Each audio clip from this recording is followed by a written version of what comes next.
الدنيا وقتا سلوة راديوك من مولاه وارفع أولوة ولما تجلى للورى نور بدوة سبا قبل نور الوحي في نور خلوة بخار هراء النفورة داية نبوة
أقول واني ومحبة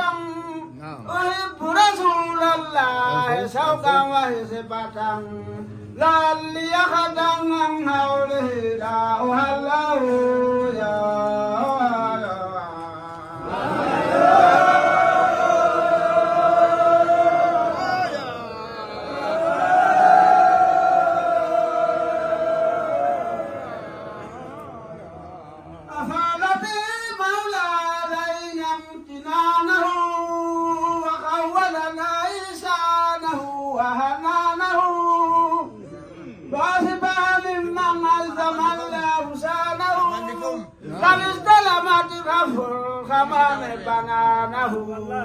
لما سوها المرأة ولا زبل البغل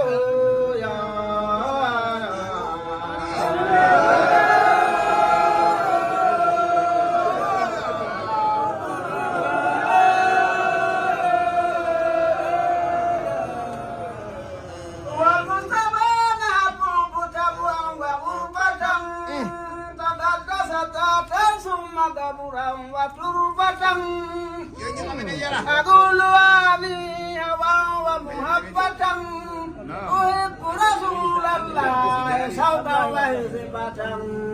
لعلي أخدم عن حوله لا أهله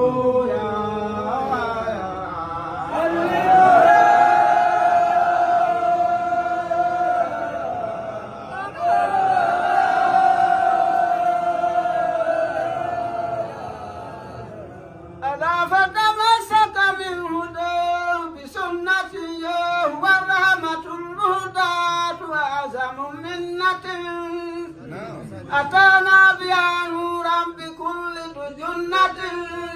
متاع من الجنسين إنس وجنة ومن لم يأته فالحسام مسمم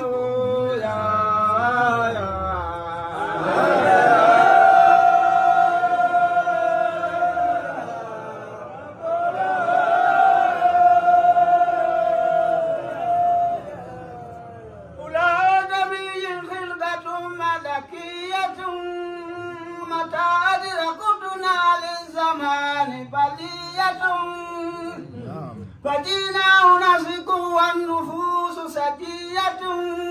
سقت مرارا راتها سمية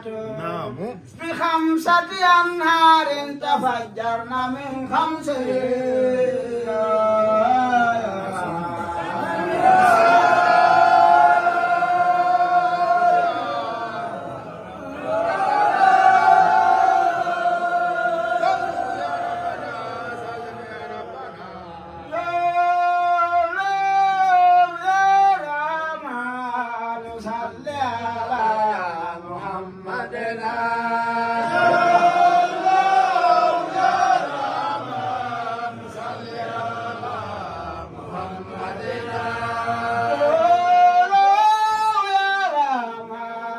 صل على محمد